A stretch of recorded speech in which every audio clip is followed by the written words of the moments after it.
adultos também, viu? Ela atende de segunda a sexta? Segunda a quinta. De segunda a quinta, lá na Ultramerge, tá bom? A Estela Toledo atende crianças, adolescentes, adulto, tá bom? Se você precisar aí de um acompanhamento com a psicopedagoga, né? Já procura aí a telinha, Estelinha, Estela Toledo, como assim quiser chamar ela, carinhosamente. Né?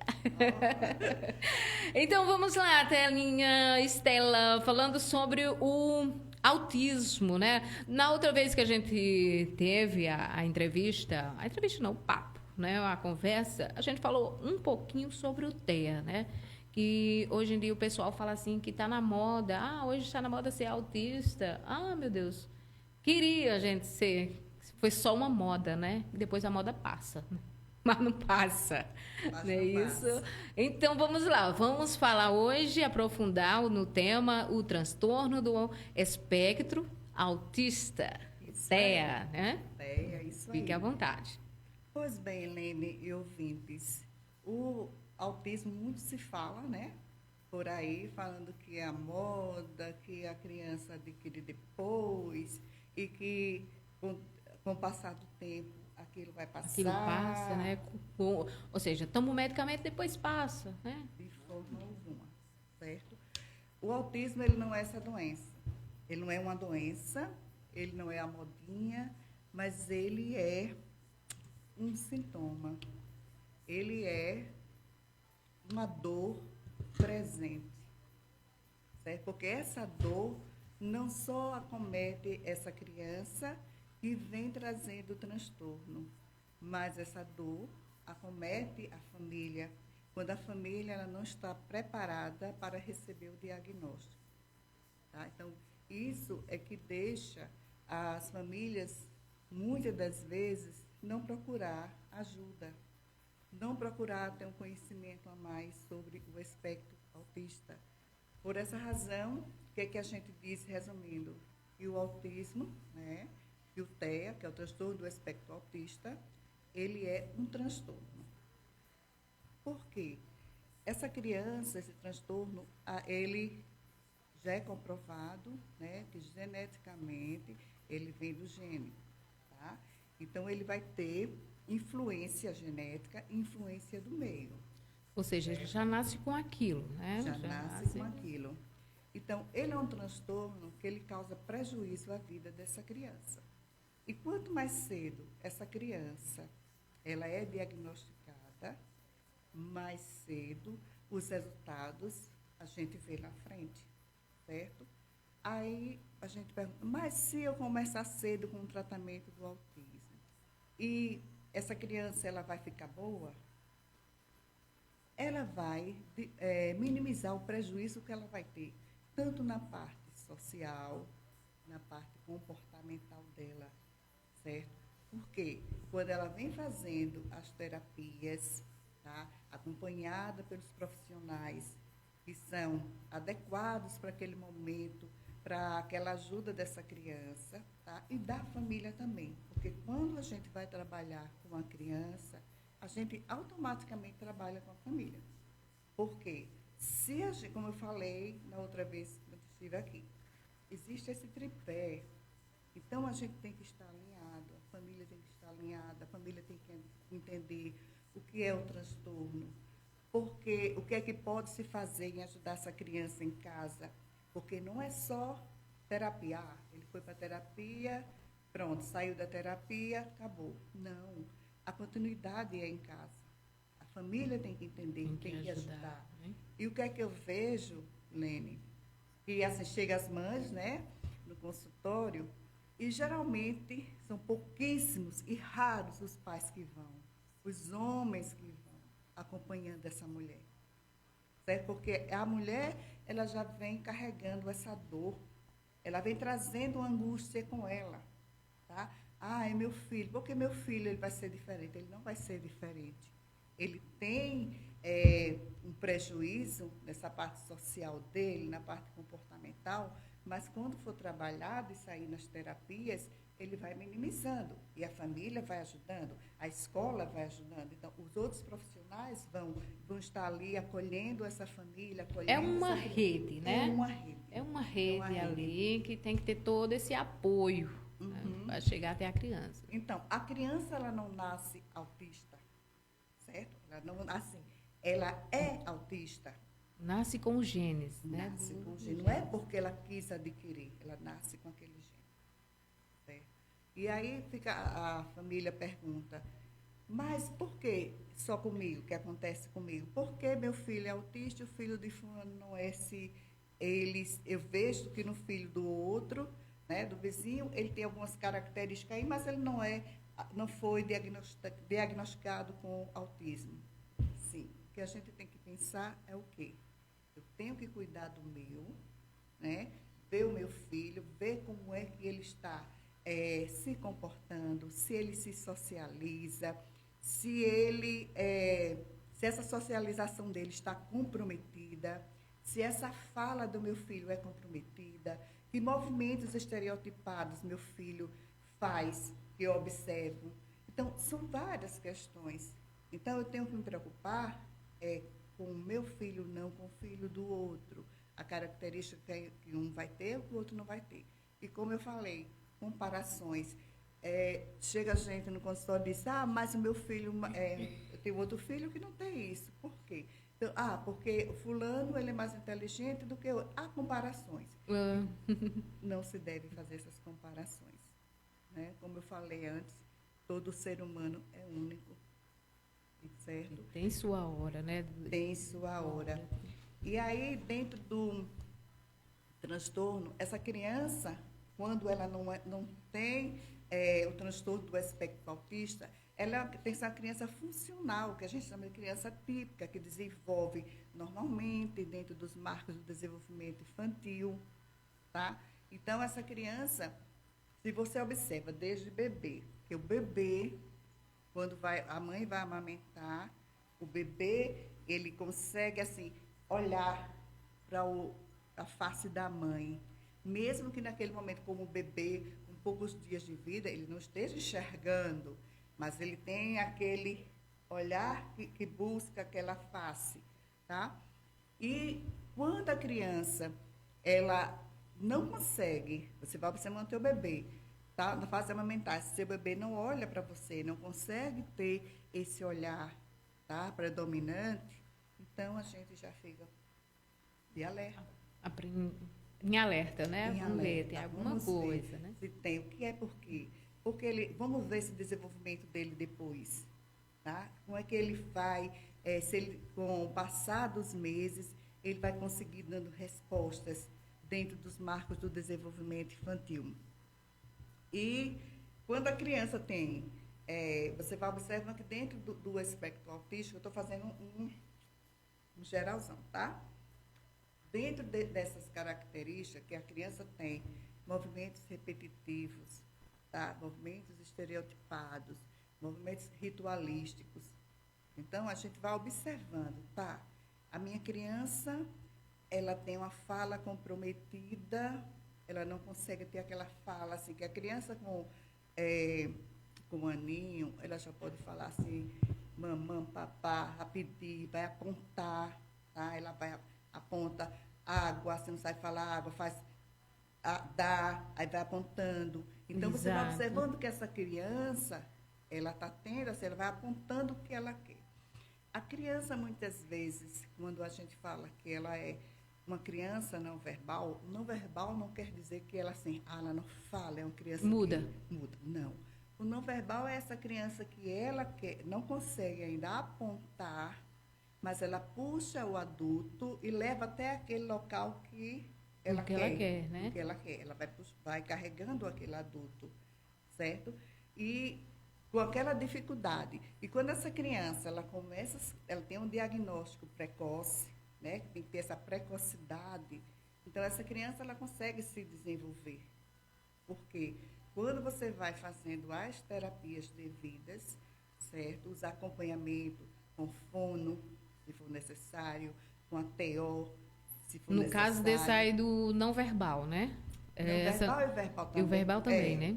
Porque vai depender muito dessas características que essa criança vai estar apresentando no neurodesenvolvimento dela. Até porque, Estelinha, elas não conseguem transmitir através da fala o que elas querem, mas ela escuta muito bem, né? É diferente do mudo, que o mudo não escuta. Isso. Né?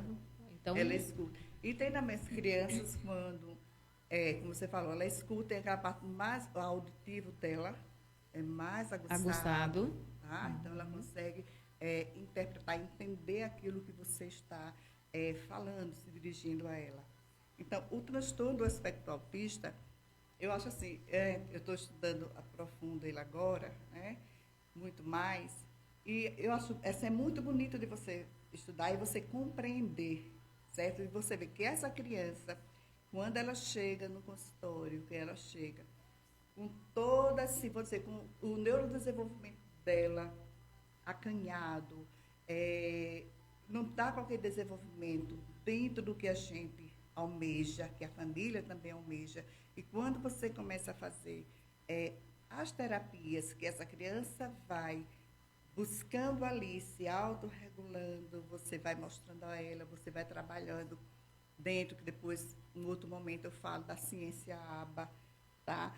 E a ciência ABA é muito importante para crianças autistas, para você trabalhar com essas crianças, não só com as crianças autistas, mas com as crianças também com TDAH, com crianças que são típicas. Por quê? Na aba, a gente vai trabalhar com vários comandos, tá? Para essa criança, vai ter os comandos positivos, os negativos. Então, é uma sequência. Em um outro momento, eu posso vir falar mais sobre a ciência aba. Tá? Não vou me adentrar nela agora, não. Mas, assim, quando você observa esse desenvolvimento dessa criança, aí você diz, poxa, eu estou indo no caminho certo. Porque o terapeuta, que ele está ali, que vai lidar com aquela criança diariamente, ele vai observando cada passo que ela vai dar, cada movimento que ela está fazendo, cada aprendizado que ela vai obter.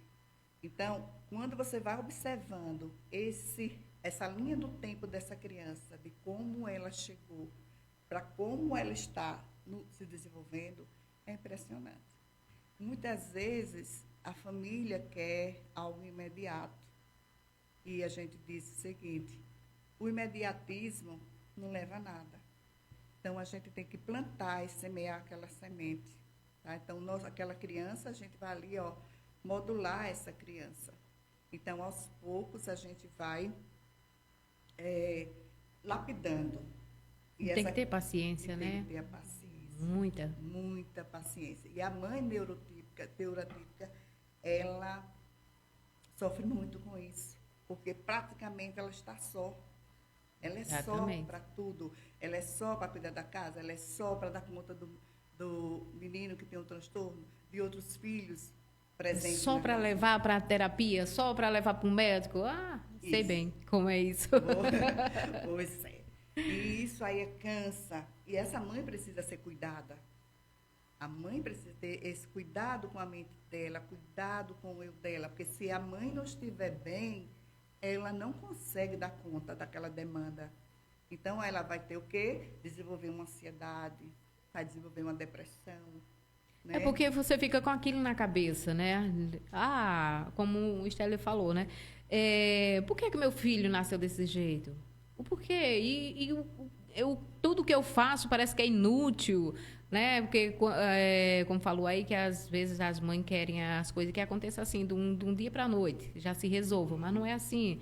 Aí elas ficam naquilo, o que é que eu estou fazendo de errado? Por que meu filho não se desenvolve? Por que meu filho não é isso? Tal? Isso aqui também vai afetando, né? O raciocínio, os neurônios da coitada da mãe, né? Exatamente. Então, é isso que a gente tem que ter esse cuidado. Além de cuidar da criança, o terapeuta orienta a família também. E quando a gente vê que essa mãe está muito exausta, que esta mãe está assim, tem hora que fala, se eu quero correr, sair correndo, se eu pudesse sair correndo, eu deixava tudo e sair correndo. Então, ela precisa de um cuidado. Então, a gente caminha, olha, mãe, procura uma psicóloga, vai conversar, tá? Vai tirar essa angústia de dentro de você. Porque aí o outro profissional, ele vai saber dar os caminhos, o percurso para essa mulher e como ela deve cuidar da tua família, né? E aí eu volto também um pouco da importância do papel do pai, tá? O que é que acontece também? Muitas das vezes, quando a família recebe esse diagnóstico, o homem separa. Acontece muito, certo? Chega meu marido, quando recebeu o diagnóstico que o filho era autista, foi e me separou, me deixou. E aí? Quer dizer que, assim, o filho, ele só é bom se ele não tiver nada. Nada, se for ele perfeito. perfeito. O autista é uma criança perfeita também. O autista, ele aprende, tá? Ele vai adquirir habilidades. É só você ter paciência. É só ter paciência. Ele tem os prejuízos, certo? Sociais, comportamentais, tá? E o prejuízo também da comunicação. Mas, com o passar, você vai trabalhando aquilo, vai trabalhando essas dificuldades, então as coisas vão dando um caminhar melhor, certo? Mas aí o que acontece é isso, aí o pai abandona aquela família, fica a mãe o peso com todo o peso na mãe. todo e termina assim, muitas das vezes que a gente observa dentro do consultório, aquela mãe que entra em depressão. E aquela mãe entrando em depressão, aquela mãe adoecida, como é que ela vai cuidar daquele filho? Como é que ela vai dar continuidade a terapias do filho? Né? Outra coisa que eu faço aqui, uma ressalva. Dentro da nossa área, a gente está, o nosso sindicato, ele está brigando muito, tá, na questão, porque a neuropsicopedagogia, a psicopedagogia, ela só se diz respeito à educação, e não, a gente é saúde. Então, a nossa briga em questão também, não é essa briga, é a gente mostrar que nós também fazemos parte da saúde, não só da educação, tá? Educação e saúde. Por quê? Quando a gente vai lidar com os transtornos, porque para eu trabalhar com um transtorno, eu, enquanto terapeuta, eu tenho que ter conhecimento desse transtorno. Eu tenho que saber quais as características desse transtorno. Eu tenho que saber como é que eu vou lidar, o que é que eu vou fazer, tá? Meu planejamento para aquela criança, tá? Com aquele transtorno. Então, se eu tenho conhecimento, eu estou apta a trabalhar com essa criança, certo? Dentro da ciência ABA, dentro de outros métodos, tá? Para que essa criança se desenvolva. Então, é isso que a gente vem buscando, tá? Esse espaço. Aí a gente está com uma PL no Senado, está aí já para ser, graças a Deus, está bem para cima mesmo, bem avante, e vai dar tudo certo, se Deus quiser. Se Deus quiser, né? Certo? Mas, assim, eu estou mostrando isso porque, assim, é importante, porque muitas pessoas falam assim, eu vou levar meu filho para o psicopedagogo, neuropsicopedagogo, para quê? Aí, como eu falei na passada, é o professor de reforço? Não somos. Né? Somos terapeutas dessa aprendizagem. Então, a criança que tem o transtorno, consequentemente, ela vai ter dificuldade na sua aprendizagem, porque a vida da gente é um aprendizado. A gente aprende todos os dias.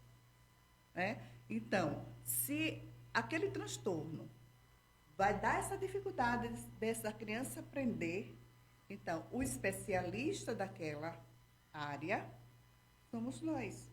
Estamos ali para trabalhar essa dificuldade que essa criança tem, porque ela já vem com a demanda do transtorno, seja ele o autismo, seja ele o TDAH, seja ele o transtorno do desenvolvimento intelectual, que antes a gente chamava de deficiência intelectual, e entre outros, a síndrome de Down. Então, quando o autista, né, tem muito autista que é síndrome, por quê? Porque ele vem com síndromes também, tá? Não vem só, né? Não vem sempre só. traz. E sempre tem, assim, as comorbidades. Ele vai trazendo, eu sempre falo assim, olha, um transtorno, ele não está lá sozinho, não. Ele vem trazendo um carrinho junto com ele, tá? Então, ele não está só, meu filho só é autista, meu filho só é o TDAH. Ele tem outras.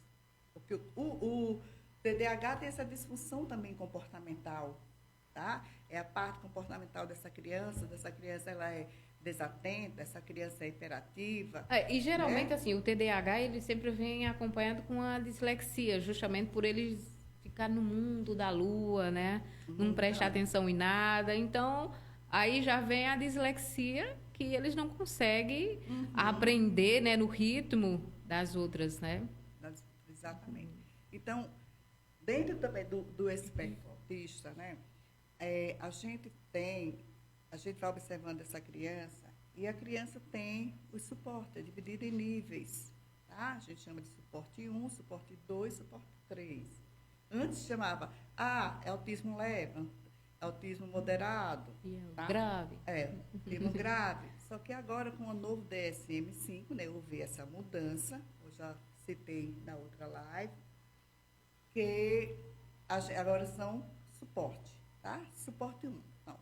O autista suporte 1 é aquele, não quer dizer que ele não necessite de uma pessoa, de um apoio, tá? Ele necessita. Só que, como ele consegue se desenvolver melhor, consegue se vestir, consegue se comunicar, tá? Ele consegue ter uma comunicação, ele consegue se vestir, ele consegue se socializar. Isso não quer dizer que ele não precise de um suporte. Precisa, porque ele pode ter, tá, uma inabilidade em outra coisa. Tá? E o suporte está ali. Então, se chama suporte 1. E o que é que acontece? Muitas das vezes, o autista do suporte 1, quando ele vai ser diagnosticado, vai estar já bem mais na frente, porque é como se ele fosse, ele camufla, tá? Essas inabilidades dele, ou habilidades que ele tem, ele vai camuflando, ele não tem característica do autismo, mas quando você vai desmiuçar essa criança, desde a concepção, desde a genética dessa família, então você vai vendo que essa criança teve prejuízo, mas quando você for ver, essa criança chegou na terapia e ela já estava com a idade mais avançada. Então, os prejuízos são bem maiores. Então, a gente vê que ela era uma criança autista de suporte 1. Tá? O autista do suporte 2 é aquele que precisa também do suporte daquela pessoa com ele, auxiliando, tá? Ajudando, para que ele consiga dar conta daquelas ações que ele tenha que fazer. Tá? Principalmente dentro da sala de aula, tá? Dentro do contexto escolar. E o suporte 3 é aquele que realmente ele tem grande déficit, certo? Em todas essas situações, na parte comunicativa, no social, no comportamental, tá? Tem várias estereotipias. E aí, esse autista suporte 3, ele precisa mesmo ter que a gente pode chamar de daquele terapeuta, daquela pessoa que está ali junto com ele, auxiliando. Tá? E outra que eu faço a ressalva, a pessoa para auxiliar, né, está ali junto daquela criança que tem o transtorno, ela tem que ter o conhecimento do transtorno. Do transtorno. Porque como é que ela vai poder ajudar aquela criança se ela não tem aquele conhecimento? Muitas vezes, exatamente, até nas escolas, né? Você vê muitos relatos de professores que maltratam o autista, porque ele não tem o conhecimento, né? Ele não se aprofundou naquilo e acaba achando que a criança está fazendo birra, né? Acaba maltratando, acaba botando de castigo, como muitos casos aí a gente vê quase diariamente, né? Isso. Infelizmente. estou olhando aqui, pontuando assim, o que eu pontuei para falar, tá, gente? Que é muita coisa sobre o autismo. Eu saí pontuando algumas coisas para que eu não esqueça. Então, veja só. Dentro também dessas inabilidades do transtorno, nós temos uma série de comorbidades. Então, quais são elas? Alteração do sono, certo? Alteração motora, alteração sensorial, transtorno gastrointestinal, transtorno, e outros tantos transtornos que venham junto, certo? Então, veja só. Então, se a criança ela tem alteração sensorial, ela se diz, são os sentidos. Então, nós temos 5 sentidos, né? Então, essa criança, ela vai ter, tá, essa alteração no sensorial. Pode ser no gustativo, no olfato, na audição. E geralmente é na audição, né? Eles não suportam barulho, né? Muitos também é barulho. É também na parte tátil, que é o tato. Tem a questão de pegar, né, nas texturas. Da criança que, assim, tem criança que não tem, assim, com roupas, com texturas de roupa, tá? Até aquelas etiquetas de roupa que incomoda a criança, né? Tá? Então, são essas coisas que a gente vai observando. Tá? Meu filho, ele se incomoda com a etiqueta da roupa. O meu filho, ele não pisa na areia, nem pega na areia. Então, ele tem, essa parte sensorial dele comprometida, nessa alteração. Na grama, meu filho também não pega, não gosta de massinha, de slime. Também que é um... entendeu? Gasta aquele melequento. Aquele melequento. E quando é a parte gustativa, que essa criança, qualquer coisa que ela não venha, que venha incomodar, muitas vezes até ela faz assim, ela joga para fora, através do vômito, certo?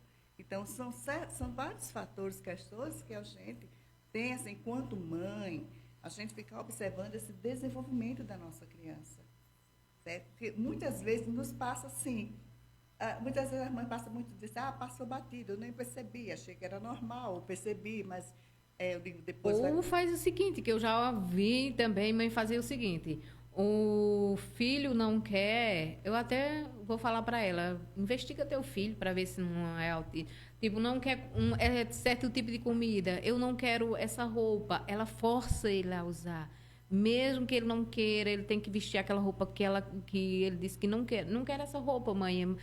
Você vai vestir. Não quero essa comida aqui, mãe. Eu quero comida tal. Mesmo seja comida saudável. Ela diz, não, você vai comer essa daqui. Faz ele comer ou faz ele vestir, fazer o que ele... tem, assim, tenho as crianças que é birrenta, certo? Você tem que saber distinguir, né, Estela? Isso. Mas você tem que observar também seu filho nessas questões, como a Estela falou, de roupa, de textura de roupa, se ela está incomodada com a etiqueta, se ela está incomodada com certo tecido no corpo, que eles também se incomodam, né? E a questão auditiva também, que como eles são muito aguçados, meu filho ele tem TDAH, né? E a gente está investigando o TEA também. Eu não ia nem com ele para festas de aniversário, porque se ele escutasse um balão, aqueles balãozinhos de festa estourando, ele enlouquecia, né? Ficava transtornado, né? Aí eu evitava ir com ele em festas de aniversário, ou então não... Na hora de estourar a bola, eu já tinha que estar bem longe com ele, né? Então, eles têm esses tipos. E, assim, muitas vezes a mãe acha que é birra. Menino, isso aqui é uma bola, olha. Pá, estoura perto do menino, o menino desesperado, né? Eu acredito que isso só faz piorar, né, Estela? Isso. E outra coisa, a criança que tem apego a um objeto, a uma coisa. Tem criança que só dorme se for com um ursinho, que só dorme com alguma coisinha assim com ele. Tem aquele apego excessivo, né? A gente tem que ficar observando também, né? São algumas características aí, então esse apego excessivo. A criança tem que ter uma brincadeira, a criança que ela é típica, de uma brincadeira funcional, ou seja, se eu falo assim, vai ter um carrinho, então vai brincar com o carrinho de maneira funcional. Como é que brinca com o carrinho? Não é você puxando? A criança atípica, ela vai brincar, ela não vai ter essa brincadeira funcional. Ela vai pegar o carrinho, vai brincar, vai botar de cabeça para baixo, ficar brincando com as rodinhas, paradinha, olhando aquelas rodinhas. Ela vai pegar vários carrinhos que tenha, vai empilhar, entendeu? Então, não é aquela brincadeira funcional. Tá? Então, a gente tem que estar se observando esses momentos. Como é que nossa criança... mas minha criança, ela sai, ela consegue socializar com outra criança. Tem autistas que conseguem socializar, sim, mas tem momento que, quando ela pode estar ali se socializando e, de repente, ela sai, vai para um cantinho, ficar sentadinha no cantinho. No mundinho dela. No mundo dela, tá? Que a gente chama aquele mundo dela. Então, são esses olhares que a gente tem que estar observando, tá? E chamando a atenção. Então, quando eu não tenho uma propriedade do conhecimento do que seja o transtorno do espectro autista, eu vou buscar ajuda, eu vou pedir orientação. Olha, eu estou percebendo isso, assim, algumas dificuldades, as brincadeiras do meu filho, ele tem essa alteração, que eu já percebi também, alteração motora. Aí a gente diz assim, mas minha criança, o autista anda sempre na ponta dos pés. Nem sempre. Tá? Não quer dizer que toda criança que andar na ponta dos pés, ela é autista. Né? Não.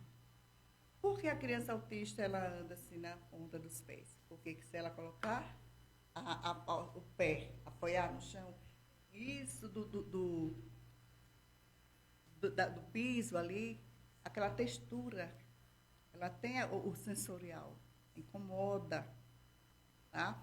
A criança que vai muito de movimentos gestuais com as mãos, tá? O tempo todinho. Ou então o tempo todo tem criança que fica o tempo todo assim, ou então olhando para as mãos. Então, vamos observar esses detalhes dessa criança. Então, não quer dizer, mas se meu filho estiver brincando com as mãos, ele é autista. Não, nem sempre. A gente tem que observar, são fatores, são várias características, certo? Não é uma coisa só que a gente vai dizer, andou a ponta do pé, ele é autista. Ele não fala, ele demorou a falar, veio falar com 3 anos, ele é autista. São coisas que a gente tem que observar e ver. Poxa, meu filho tem um atraso na fala. O que será? Eu tenho que buscar ajuda, vou procurar uma fono, tá? Buscar essa ajuda para ver por que ele teve esse atraso na fala. O que foi que aconteceu? Então, vamos lá buscar, tá? Porque são várias questões. Por isso que eu digo, o TEA, você tem que desmiuçar, sabe? Tem que ser assim, os mínimos detalhes, para que quando você vai dar esse diagnóstico, você tenha assim, a certeza do que você está falando, dentro da ciência, tá? Que é o DSM-5, está lá, é o livro que todos os médicos, terapeutas usam, tá? Para poder ver esse diagnóstico, porque tem a CID, né? Que são aqueles números também com cada um dos transtornos. Então, dentro lá do DSM, como eu já falei, está tudo lá certinho, transtorno do aspecto autista. O que a criança se enquadra nesses perfis aqui, tá? Naquelas características, ela se enquadra em quantas características daquele perfil ali, dos critérios do DSM-5. Então, tudo a gente faz com comprovação, tá? Não é aquela coisa assim, aleatório. A gente tem que estar comprovando. Por isso que, quando chega no consultório, que eu falo assim, olha, são 10 sessões investigativas, se precisar de mais, eu comunico, mas é necessário, porque a gente vai avaliar essa criança, investigar ela num todo, tá? Em todo o aspecto dela. Então, eu não posso, em 2 sessões, falar, seu filho tem TDAH, não, seu filho é autista, seu filho tem o transtorno do desenvolvimento intelectual. Não, eu tenho que ter respaldo, né? Tem que ter esse conhecimento e a ciência me falar. E dizer que essa criança ali, ela se enquadra naquelas características. E aí a gente vai... Tem criança que tem dificuldade com a claridade incomoda, tá? Então, isso aí é o quê? É o transtorno do processamento sensorial. Busca ajuda, procura o profissional para ver isso aí, entendeu? Para a gente ver esse transtorno, esse processamento sensorial dessa criança, que é a dificuldade do som, da claridade, da textura, de pegar e andar na areia, e assim por diante, tudo isso que eu falei. Então, são o processamento sensorial. Tá? E isso também está dentro das características da criança com TEA. Mas se meu filho só tiver tem o transtorno do processamento sensorial, então ele é autista? Pode ser, pode não ser. Vai depender de outras condicionalidades dessa criança. Mais investigação. Mais investigação dentro do social dessa criança, dentro da comunicação dessa criança, dentro das estereotipias que essa criança demonstra no dia a dia. Então, são vários fatores. Tá? Então, para a gente entender o autismo, é a gente dizer assim, se tem empatia, né, que a gente fala a palavra empatia de uma forma errônea. Mas a gente observar, ali é o meu filho, é uma criança, ou não é o meu filho? E se fosse o meu filho, como é que eu agiria? Então, eu tenho que ver se essa criança ela está tendo crises.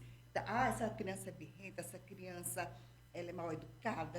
Aí começa várias, que eu chamo assim, não são nem apelidos. Vários adjetivos para a criança. Os adjetivos que não são bacanas e atribui àquela criança. Sim, antes procurar saber o porquê, né? Essa criança está agindo assim. O que é que vem por trás? Então, as pessoas, eu digo assim, a sociedade deve estar preparada, tá, para entender que nem tudo que uma criança está fazendo é birra, é porque é mal educada, a mãe não soube educar, ou essa criança, entendeu? Então, você tem que prestar atenção e observar, mas é a filha do vizinho, não é o meu que está fazendo isso, então, entendeu? Então, são essas questões que a gente deve colocar assim na nossa cabecinha e pensar. Se fosse o meu, eu queria que as pessoas pensassem assim, que as pessoas agissem dessa forma. Porque, como eu digo, você apontar o defeito do outro é fácil. Eu pego meu dedinho e aponto para você. Mas eu quero ver esse meu dedinho apontar para mim os meus defeitos. Exatamente. Né? Então, nós temos defeitos e qualidades. Então, a gente tem que entender o nosso papel enquanto sociedade, o nosso papel enquanto família, o nosso papel enquanto terapeutas, tá? O nosso papel enquanto médico. Então, a gente tem que entender, tá? Porque eu não estou ali para dizer, eu vou só trabalhar, só uma questão, vou ganhar dinheiro, tá? Sim, que ganhar dinheiro é o sustento, é o meu trabalho, mas eu tenho a minha obrigação, tá? Eu tenho uma obrigação comigo mesma, tenho uma obrigação com a família e obrigação principalmente com aquela criança que está ali comigo, porque eu tenho que dar resultados. Eu tenho que investigar o que é essa criança, o que está atrapalhando essa aprendizagem dessa criança. Então, quando a gente se propõe a fazer um trabalho voltado para o outro, então, eu tenho que estar preparada, porque primeiro eu tenho que dizer, é ele que eu vou cuidar, é desta família que eu vou cuidar, certo? E depois, pronto, se eu sei cuidar dessa família, se eu estou sabendo lidar com essa criança, aí eu vou cuidar também do meu eu. Porque se eu não estiver bem também, eu não consigo dar conta daquela demanda. Exatamente, né? Então, por aí, são várias questões, certo? Então, falar do TEA, Lene, ele é complexo, muito complexo, falar do TEA. Mas eu trouxe assim, esse momento dessa linguagem mais simples, tá? Para que as pessoas comecem assim, a entender e a observar esses momentos dos nossos filhos, esses comportamentos do nosso filho, tá? Essa comunicação do nosso filho, como ele se comunica. Então, vai observando. Então, tem dúvida, vai anotando um pedacinho de papel. Oi, Thalema, assim, no caso, eu conheço uma criança que ela tem, eu acho, 5 a 6 anos, por aí. E ela fala tudo assim, no T. Ela não fala assim. Se ela for falar o nome de Davi, ela diz Tati, ô Tati. Tati, ele fala assim. Só com T. É só com T. A gente não consegue entender quase nada do que ela fala. E ela já tem o quê? 5 a 6 anos. É bem grandinha. Então, ela pode ser observar também outros fatores para ver se não é uteia, né? De preferência, nesse caso, a família procurar fono. Já procurou. Já procurou, está fazendo já. Tá, mas ainda está quase na estaca zero. Não está conseguindo soltar essa língua dela. Mas não é aquela língua que é presa, que tem a criança que tem uma língua presa, tem a né? língua presa. A língua presa de nascença, que é uma carninha que tem embaixo da língua, né? Mas não é. Eu não consigo Se tá entender, com a né? fono, então vamos procurar outros profissionais para fazer outras investigações. Outras investigações, né? Tá? Para ver o que é. E essa criança só fala só o T, né? Isso. É tudo com T. Então, ela usa somente uma consoante. Certo? Mas assim, ó, outra coisa. Quando a criança... Agora que eu lembrei, que eu olhei assim, aí lembrei. Quando a criança, enquanto bebê, com meses, né? Você está ali com essa criança, ela vai fazendo um contato visual. Se a mãe está amamentando ou se está conversando. Então, existe uma triangulação. E essa criança, quando é uma criança típica, se ela está com a mãe, se a mãe fala, ela olha automaticamente para a mãe. Se você fala, ela se vira o rosto e direciona a você. Se Davi fala, ela vira já, olha para Davi. A criança autista, ela não faz essa triangulação. Certo? Você falar, está falando, você pode estar falando e ele está aqui. Não está nem aí. As palavras da gente, não está nem aí. Observando quem está ali ao lado conversando. Certo? Então, essa triangulação que a gente chama da criança, quando realmente ela é criança típica, ela consegue fazer esse gestual, certo?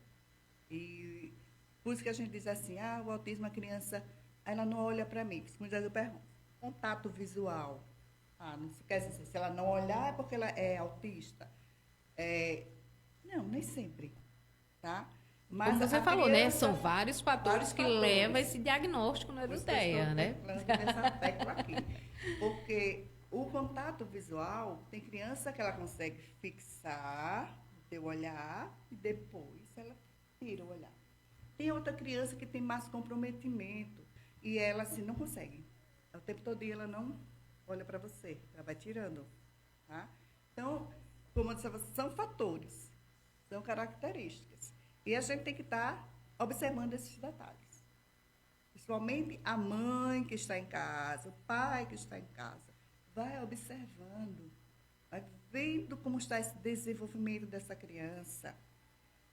Pesquisa, não sabe? Os marcos do desenvolvimento infantil, está lá, gente, tudo, assim, idades tal para tal, o que é que a criança pode fazer, como é que a criança brinca, como é que a criança se comunica. Certo? Então, está lá dentro do marco do desenvolvimento infantil. Então, por isso que diz que o TEA é o transtorno do espectro autista. Espectro, porque são várias coisas juntas. É um espectro. Tá? E ele é um transtorno. Por quê? Vem com todas esses bichinhos carregando junto com ele. Então, a gente tem que ter, enquanto família, quanto profissional, quanto sociedade, a gente olhar e ajudar o próximo. Tá? Se eu estou percebendo, sou tua vizinha, sou tua amiga, sou tua parente, estou percebendo que o seu filho tem alguma coisa assim que me chamou a atenção, eu chego para você e digo, olha, Olena, eu observei que seu filho está assim, assim.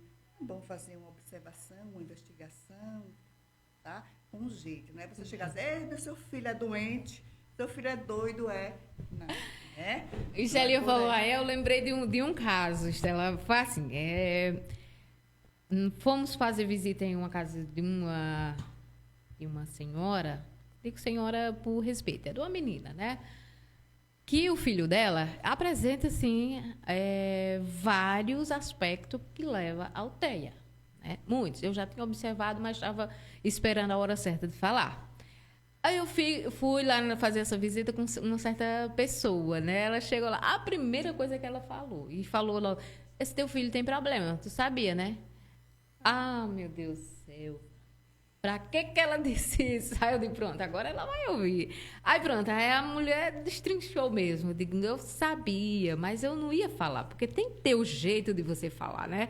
Com a pessoa que seu filho precisa de um acompanhamento. Eu já tinha falado a respeito com ela a respeito das telas, que ela dizia que o filho dela ficava assistindo até 11 horas da noite na televisão, às vezes até 2 horas da manhã. Ele era pequeno, viu? 4 anos, 2 anos, 3 anos.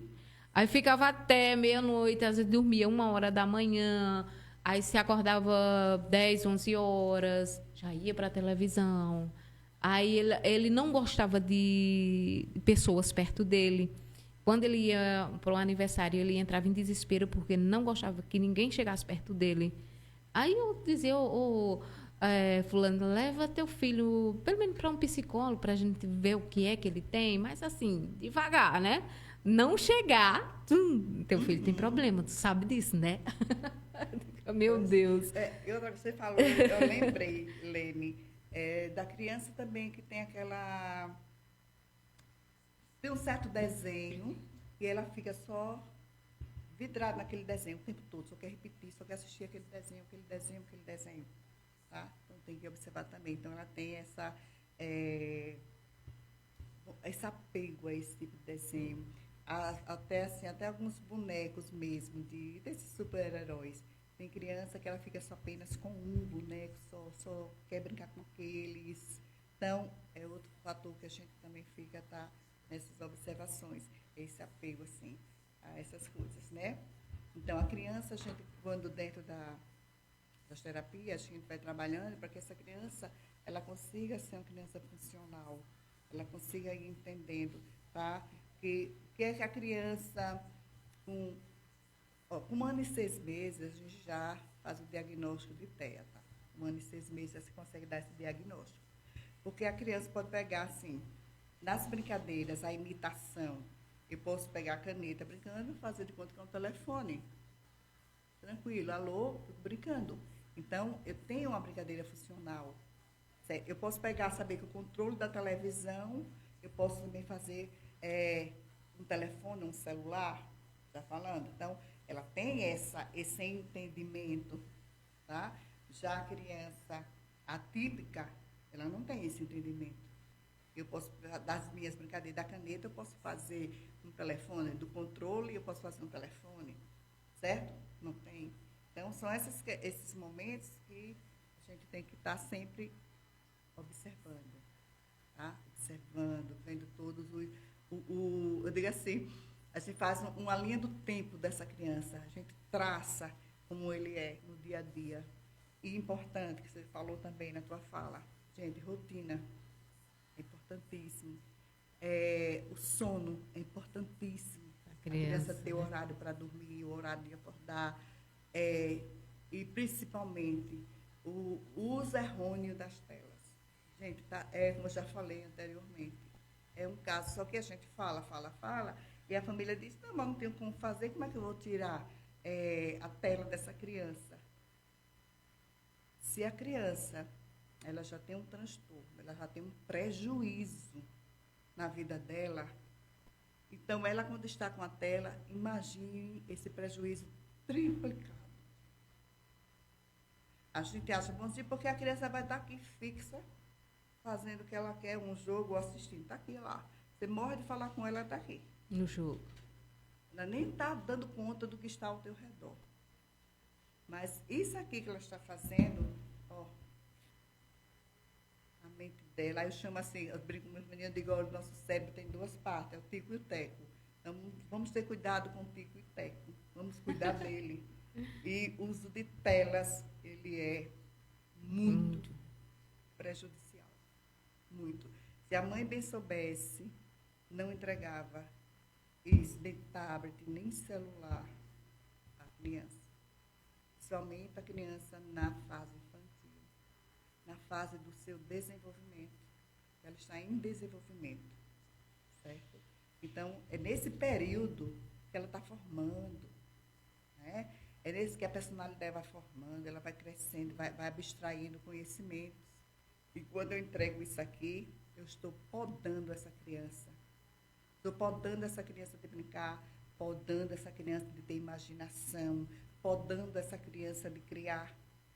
Aqui a gente estava até falando esses dias sobre a questão das brincadeiras e antigamente. Você não vê mais criança brincar no meio da rua com os bolinhas de gude. Você não vê eles brincando com aqueles peão, né? Rodava peão, pula corda. Quem é que vê mais essas crianças fazendo isso? Não se vê, é tudo dentro de casa, trancado, né? Ou no celular, ou na televisão.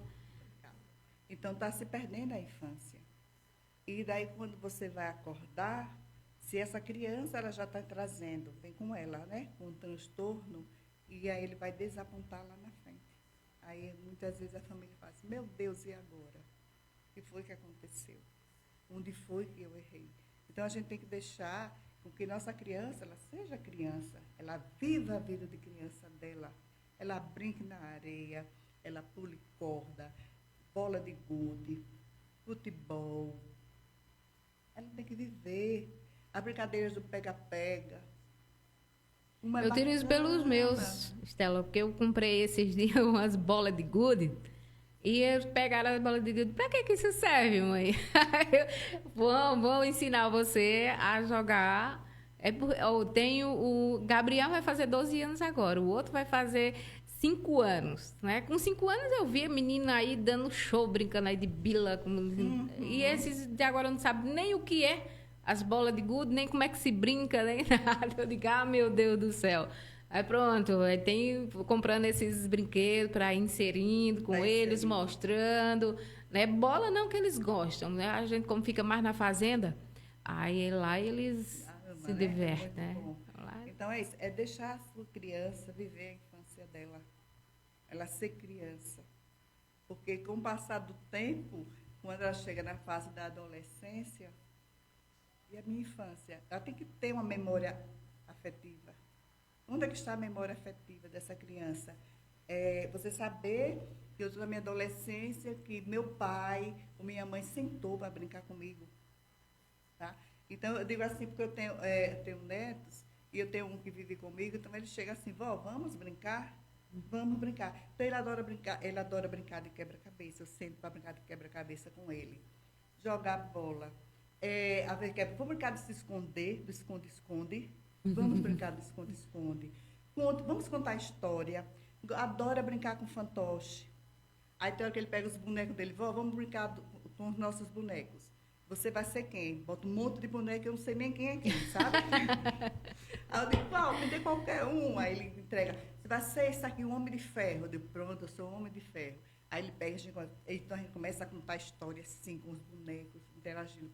Então, ele vai ter uma memória afetiva. O pai também brinca com ele, a mãe brinca com ele, então ele vai ter memória afetiva. E quando chegar na fase já adulta, ele lembrar da infância dele. Eu tive infância, porque eu brinquei. Né? Ele usava muito isso, aí a gente foi podando, e a gente disse, olha, gente, isso aqui eu estou ensinando, não serve não, pelo amor de Deus, vamos tirar, vamos diminuir isso aqui, vamos tirar essa tela para esse menino. E aí fui orientando aos pais. Né? E o que a gente pode fazer é assim, ele brincar assim, ó, vamos extrapolar, vamos brincar. À vontade, né? Isso aqui, ó, deixa para quando você estiver na tua adolescência que precisar ir pesquisar, fazer alguma coisa da escola. Mas nesse momento, não. Esse é o momento seu, de criança. Pronto, Estela, e tem agora nesse tempo chuvoso, né? Aí ele, antes de ontem, desceu com o pai, que lá perto da casa da gente tem roças de goiaba, né? Aí tinha lá um riachinho que descia assim, pronto, aí foi mais o pai. Ali foi a coisa melhor do mundo que ele achou. Mãe, eu fui na beira do rio. Mãe, eu joguei lama pra cima. Mãe, agora veio cheio de lama.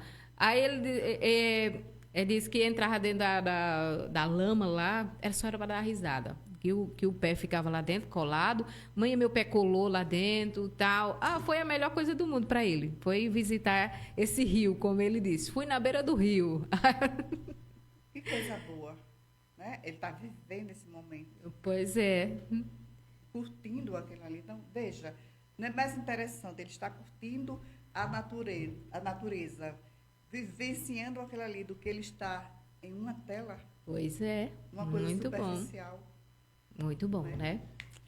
Pois é, meu anjo, o tempo se foi. Se foi. Papo muito bom. Tá vendo quando o papo é bom, é algo que é interessante, o tempo no instante passa, você nem percebe, né? Bom, muito bem, agradecendo mais uma vez a Estela Toledo, né? E falando também, mais uma vez, ela atende, viu, gente? Ali na Ultramed, de segunda a quinta, tá bom? Qualquer coisa vocês vão lá, procura por Estela Toledo, a psicopedagoga, tá bom? E faça aí acompanhamento do seu filho, se você observou um desses, como é que se diz? Desses fatores, né? Desses critérios, desses fatores que a gente comentou aqui, observou alguns deles no seu filho, vai lá para ela dar uma avaliada, tá certo? Fique à vontade, Estelinha, para sair suas considerações finais. Agradeço mais uma vez, Lene, né, pelo convite, deixar a gente fazer essa conversa aqui formal, essa roda de conversa, esse bate-papo. Agradeço aos ouvintes. Nem deu para a gente estar mandando beijo aqui para todo mundo de um por um, mas um beijão aí para todos, viu, gente? Pronto, Obrigada. Beijo para todos, né? E assim, como eu falei, o TEA é um complexo. Então, se a gente for falar, eu passo aqui amanhã, acho que um dia todo não dá para falar sobre o TEA. Então, eu espero que eu tenha sido objetiva e que vocês tenham conseguido, né, entender quais são essas características, alguma delas. Pronto, e nos próximos bate-papo, a gente também dá uma mescladazinha aí nesses transtornos, né, do TEA, o TOC, que a gente também não falou um pouquinho deles, falar sobre ele também, né, e entre outros, né? Tem muitos, viu, gente? Tem muitos. Então, vamos ficando por aqui. Já agradecendo a todos vocês que entraram aí na live, né? Como eu disse, não deu para mandar beijo aqui para todo mundo, mas sintam-se beijados, cheirados, tá bom? E até o próximo Papo Arretado. Até sexta-feira, se assim o Criador nos permitir. Tchau!